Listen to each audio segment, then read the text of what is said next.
Dear students, अस्सलाम वालेकुम। ये जो वीडियो है ये आपका जो वीक 9 है इसकी लास्ट वीडियो है। इससे पहले आप जानते हैं कि हमने 2 डायमेंशनल एरेज जो हैं इनके ऊपर डिस्कस किया था। 2 डायमेंशनल एरेज जो हैं जब आप इनको डिक्लेयर करवाते हैं तो आपको बताना पड़ता है कि इस 2 डायमेंशनल एरे के अंदर कितनी रोज हैं और कितने कॉलम्स हैं। तो आप उसके अकॉर्डिंगली उसका साइज जो है वो प्रोवाइड करते हैं और इसकी इंडेक्सिंग जो है वो डबल इंडेक्सिंग होती है, मतलब डबल सबस्क्रिप्ट नोटेशन आप यूज करते हैं और एक सबस्क्रिप्ट नोटेशन के अंदर आप रो बताते हैं कि किसमें आप जाना चाह रहे हैं और दूसरी सबस्क्रिप्ट नोटेशन के अंदर आप कॉलम बताते हैं। और चूंकि ये जो इंडेक्सिंग है ये 0 से स्टार्ट होती है तो इस पॉइंट ऑफ व्यू से आपने अकॉर्डिंगली बताना होता है कि आप एरे की किस रो और किस कॉलम को जो है वो एक्सेस करना चाह रहे हैं ताकि स्पेसिफिकली आप उस सेल तक जो है वो पहुंच सके। 2 डायमेंशनल एरेज जो हैं इनको डिक्लेयर करने के बाद हम डिफरेंट तरीकों से इनिशियलाइज करवा सकते हैं, लेकिन जैसे मैंने आपको बताया था कि कॉमन तरीका इनको इनिशियलाइज करने का जस्ट लाइक 1 डायमेंशनल एरे यही होता है कि हम लूप को यूज करें। यहाँ पे हमें नेस्टेड लूप जो है वो यूज करने पड़ते हैं। तो जब आप 2 डायमेंशनल एरेज में वर्क कर रहे होते हैं तो आप इनको इनपुट करने के लिए, इनिशियलाइज करने के लिए नेस्टेड लूप्स जो हैं इनको यूज कर रहे होते हैं। आइडिया ये होता है नेस्टेड लूप को यूज करने का कि इसमें आपका जो अपर लूप होता है ये रो को डील कर रहा होता है और जो आपका इनर लूप होता है ये कॉलम्स को डील कर रहा होता है। तो आप रो टाइम चलाते हैं अपर लूप को और कॉलम टाइम चलाते हैं इनर लूप को। और जस्ट लाइक जैसे आप मैनुअली अरे में एंट्री कर रहे होते हैं जिसको हम रो मेजर भी कहते हैं समटाइम, कि रो बाय रो आप एंट्री कर रहे होते हैं, इसी तरीके से लूप भी रो बाय रो एंट्री कर रहा होता है। जैसे यहाँ पे हम वैल्यूज इनपुट करवा रहे हैं और फिर इसी तरीके से एक और लूप यूज करके नेस्टेड लूप हम वैल्यूज जो है इनको आउटपुट करवा रहे हैं। ओके जी, इसके आउटपुट में जरा गौर कर लें। आप देखेंगे कि उसी तरीके से वैल्यूज जो है वो इनपुट हो रही है। पहले लोकेशन 00, फिर 01, फिर 02, फिर 10 जो सेकंड रो का फर्स्ट सेल है, फिर 11 एंड 12 जो है इनकी वैल्यूज जो है वो एंटर हो रही है। और उसके बाद हमने इसको यहाँ पे नीचे जो है वो डिस्प्ले करवा दिया। ये जो एक 2x3 का मैट्रिक्स जो है वो हमने इनपुट करवाया है। तो 2 डायमेंशनल एरेज जो हैं इनको डिक्लेयर हम पहले करते हैं और फिर हम डिफरेंट तरीकों से इनको वैल्यूज जो है वो इनिशियलाइज करवा सकते हैं और by using the nested loop हम इनको डिफरेंट वेज में जो है वो डील कर सकते हैं और इनके ऊपर डिफरेंट तरह की जो है वो प्रोसेसिंग परफॉर्म कर सकते हैं। यहाँ पे कुछ एग्जांपल्स करते हैं, कुछ एग्जांपल्स आपकी लैब के अंदर भी हैं। ये जरा एग्जांपल देखिएगा कि ask the user to enter a 2x2 matrix and then add these matrices and display the result. इसको जरा देख लें क्विकली। आपने यहाँ पे 3 मैट्रिसेस लिए हैं ए, बी एंड सी और तीनों जो हैं वो 2x2 मैट्रिसेस हैं, मतलब 2 इनमें रोज हैं और 2 कॉलम्स हैं। यूजर को आपने कहा कि वो सबसे पहले फर्स्ट मैट्रिक्स जो है इसको इनपुट करे, तो यहाँ पे आपका मैट्रिक्स ए जो है वो इनपुट हो जाएगा। फिर आपने मैसेज दिया कि वो सेकंड मैट्रिक्स जो है इसको इनपुट करे, तो यहाँ पे आपका मैट्रिक्स बी जो है वो इनपुट हो जाएगा। उसके बाद आपने यहाँ पे इनको सम कर दिया है। सम करने के लिए वही आप नेस्टेड लूप लिख रहे हैं और आप यहाँ पे गौर करिएगा ये सम करने की स्टेटमेंट जो है वो आपने लिखी हुई है। तो जो भी सम का रिजल्ट है वो आप बी मैट्रिक्स जो है इसके अंदर सेव कर रहे हैं और ए और बी का जो रेलिवेंट सेल है इसको ऐड करके आप सी के अंदर जो है वो इसको सेव कर रहे हैं। आप 0 लोकेशन ए में जो सेव है, 0 लोकेशन बी में जो सेव है उसको आप ऐड करते हैं और डी में सेव कर देते हैं। सो ऑन आप हर अपोजिट लोकेशन के डेटे को ऐड करके उसके रिजल्ट को जो है वो डी के अंदर सेव कर देते हैं। अब आपने डी को डिस्प्ले करवा दिया है। अभी आपको एक और लूप नजर आ रहा है जिसको सिंपली यूज करके हम डी जो है इसको डिस्प्ले करवा सकते हैं। इसकी जरा आउटपुट पे देख लें। सबसे पहले मैसेज आया है कि एंटर द फर्स्ट मैट्रिक्स और हमने इसको इनपुट करवा दिया और फिर मैसेज आया है कि एंटर द सेकंड मैट्रिक्स और फिर उसको हमने इनपुट करवा दिया और फिर इसका रिजल्ट सी मैट्रिक्स जो है वो आपको यहाँ पे नजर आ रहा है। इनपुट आप देख सकते हैं, इनपुट आप डिफरेंट तरीकों से कर सकते हैं।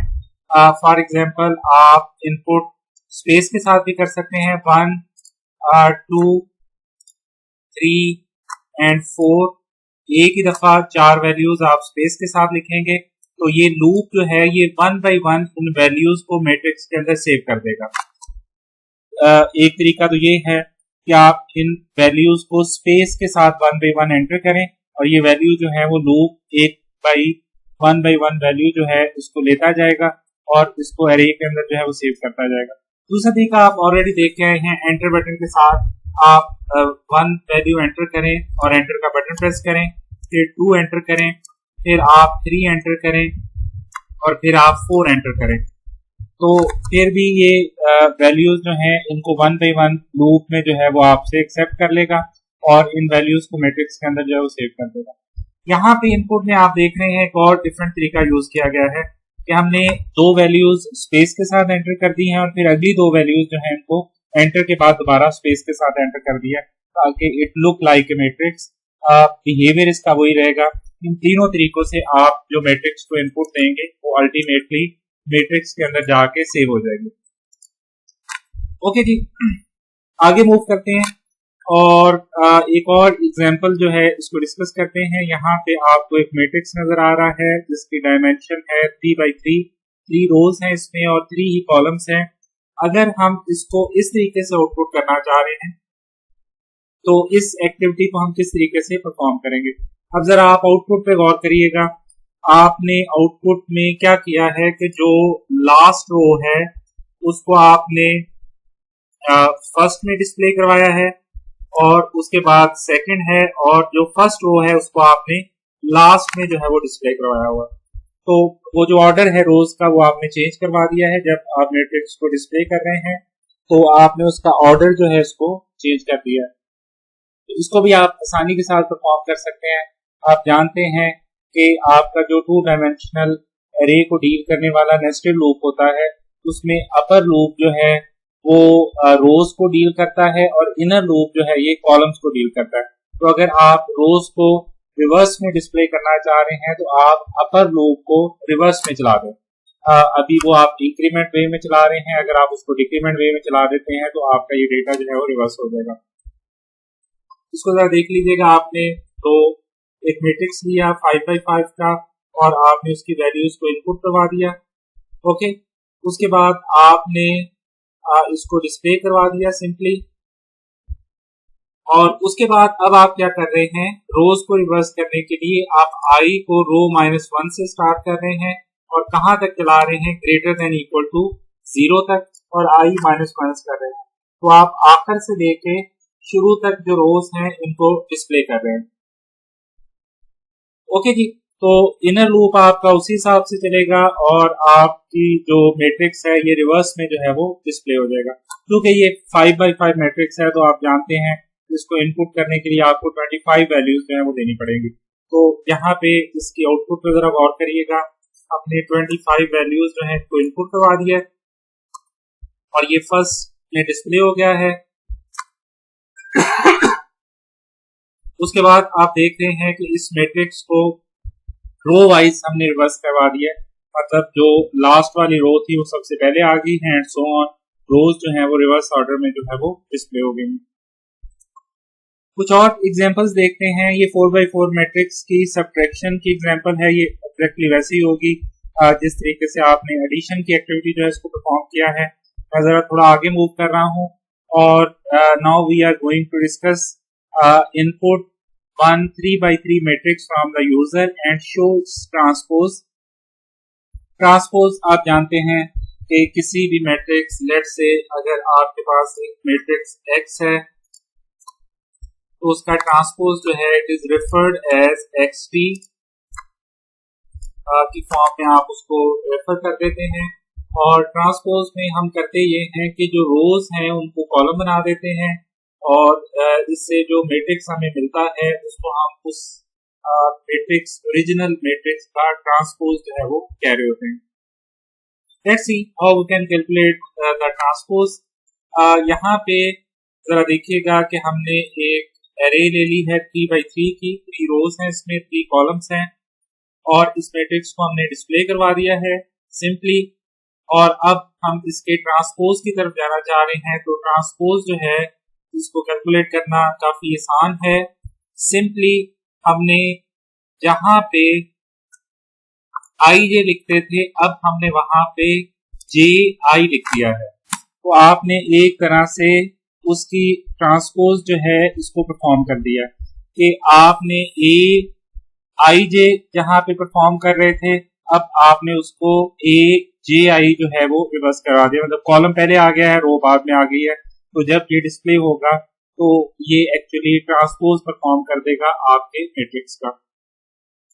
समटाइम आप इस ट्रांसपोज को सेव भी करना चाह रहे होते हैं। तो अगर आप ट्रांसपोज ऑफ ए को सेव करना चाह रहे हैं तो उसके लिए आप एक मैट्रिक्स जो है इसको डिक्लेयर करवा लें लाइक दिस।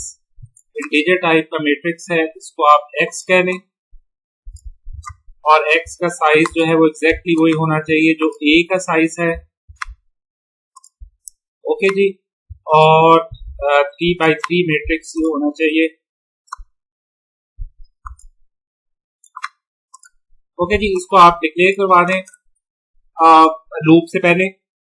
और इनसाइड द लूप इस सी आउट स्टेटमेंट की जगह पे आप ये जो रिजल्ट है उसको x नाम के मैट्रिक्स के अंदर सेव कर दें। तो तरीका उसका ये है कि आप लिखें x आई जे।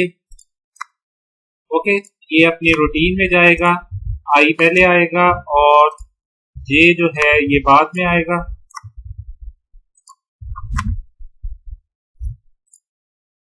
ओके, तो I J is equal to A of J आई।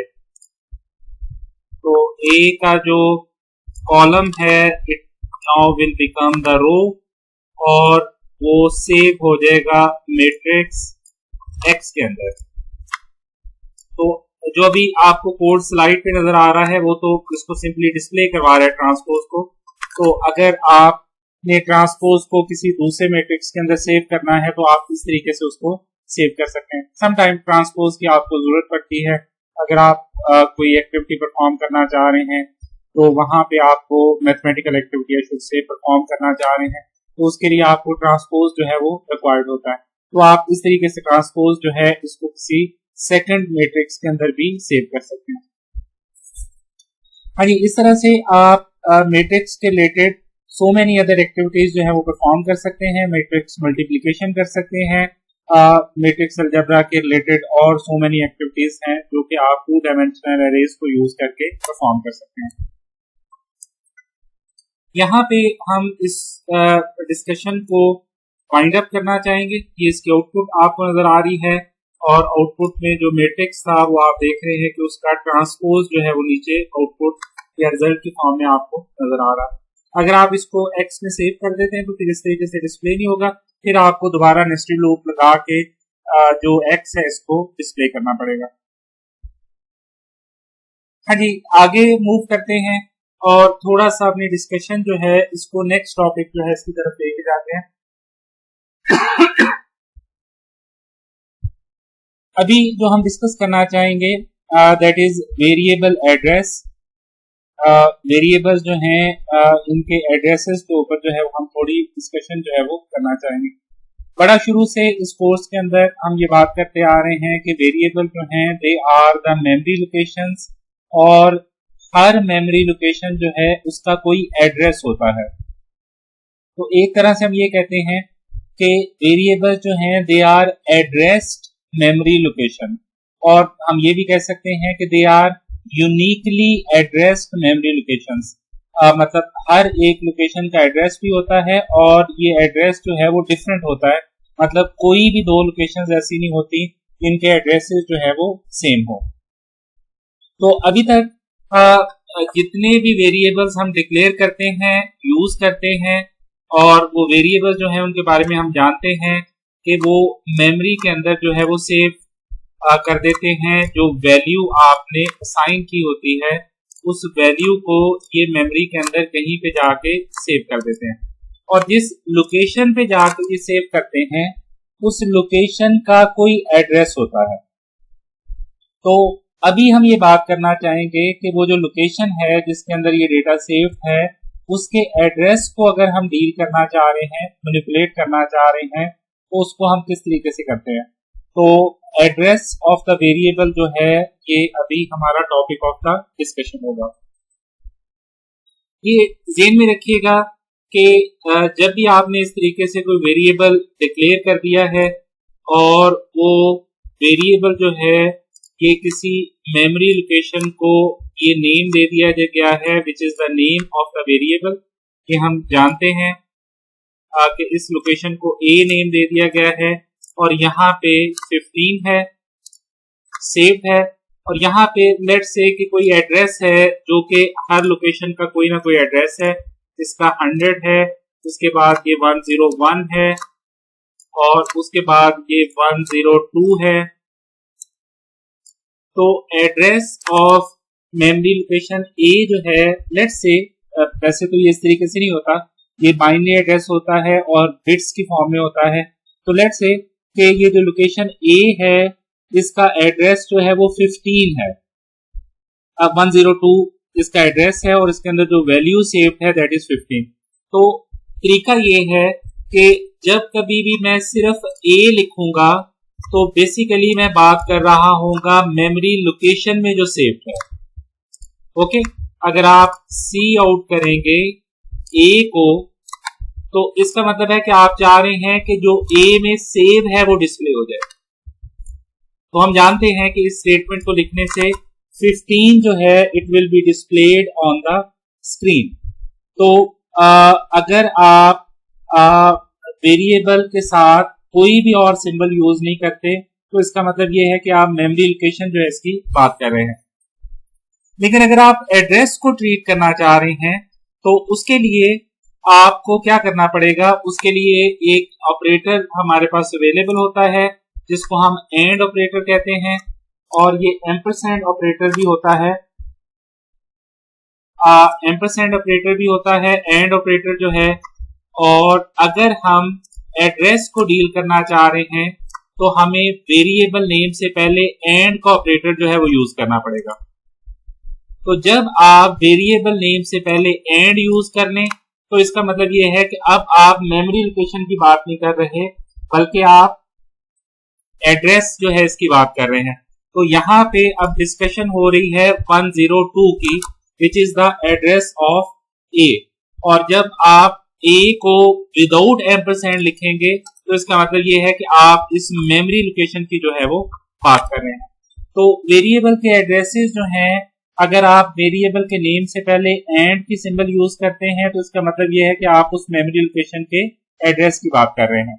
एक एग्जांपल जरा देख लें इस पे, ये कुछ डिस्कशन है, जरा इसको भी देख लें। Variable is a named memory location, every memory location has a unique address which can be displayed using the AND operator। अभी जो एग्जांपल के अंदर हमने देखा है, यहाँ पे एक स्मॉल सी एग्जांपल है, इसको जरा देख लें।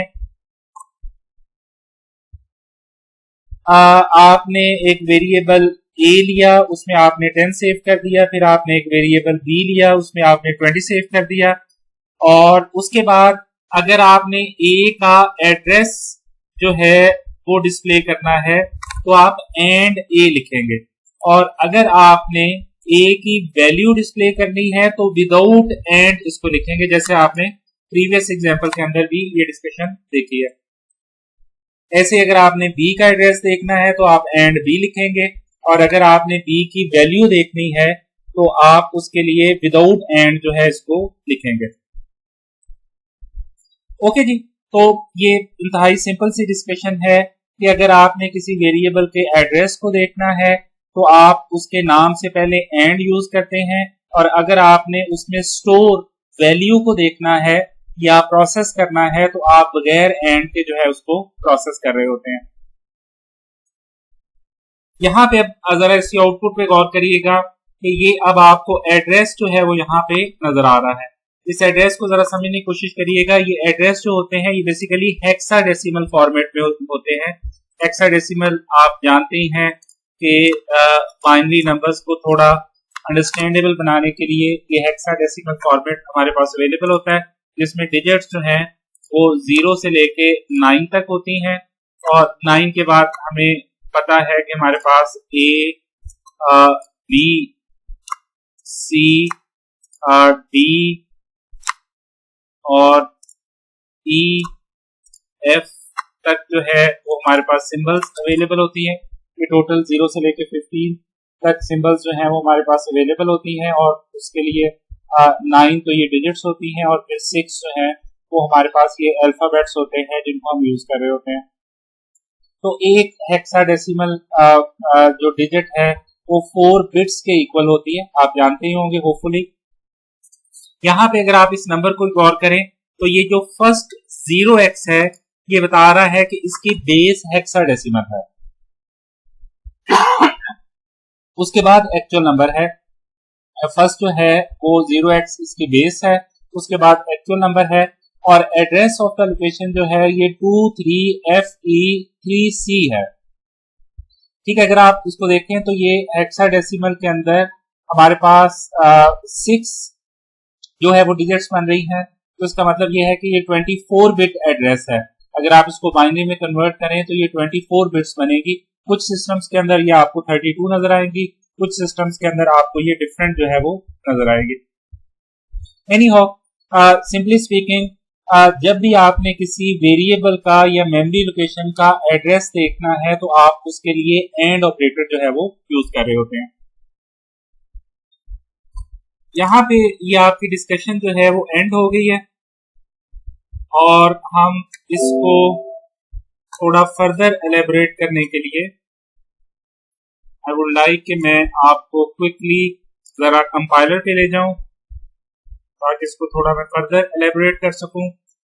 वही डिस्कशन है आपके पास। लेट्स से अगर वेरिएबल्स हैं x, y एंड z, इनमें कुछ वैल्यूज सेव हैं।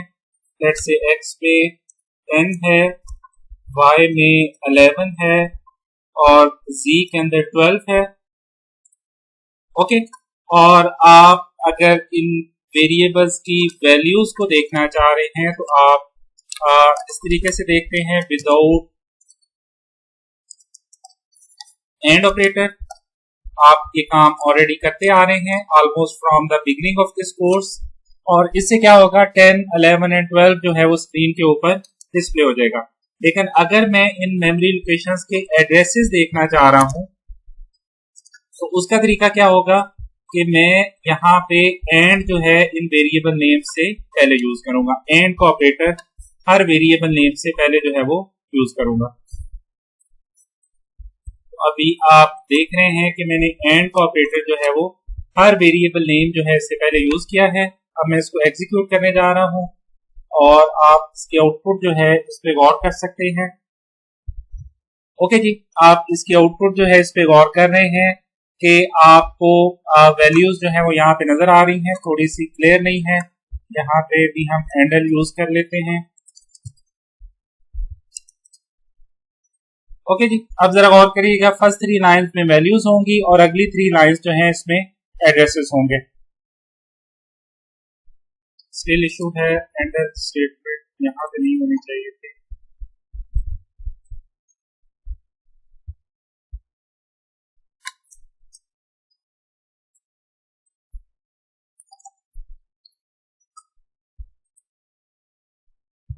हाँ जी, अब आप गौर करिएगा, फर्स्ट 3 स्टेटमेंट्स जो हैं ये वैल्यूज को डिस्प्ले करवा रही हैं और अगली 3 स्टेटमेंट्स जो हैं ये एड्रेसेस को डिस्प्ले करवा रही हैं।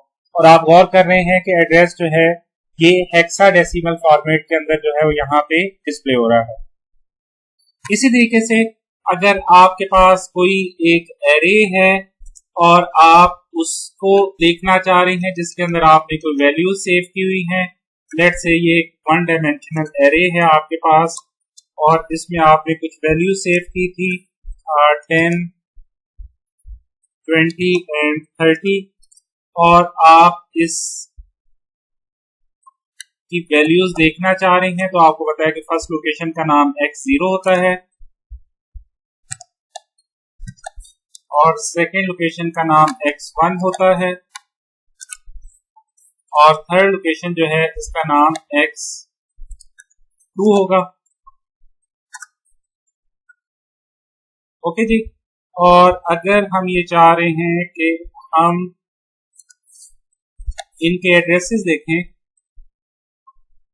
तो आप इनके एड्रेसेस को रिट्रीव करवाने के लिए वही तरीका जो है वो यूज करेंगे कि हर एक लोकेशन के नाम से पहले एंड का साइन जो है वो यूज करेंगे। तो यहाँ पे आप देख रहे हैं कि हर लोकेशन के नेम से पहले हम एंड का साइन जो है वो यूज कर रहे हैं।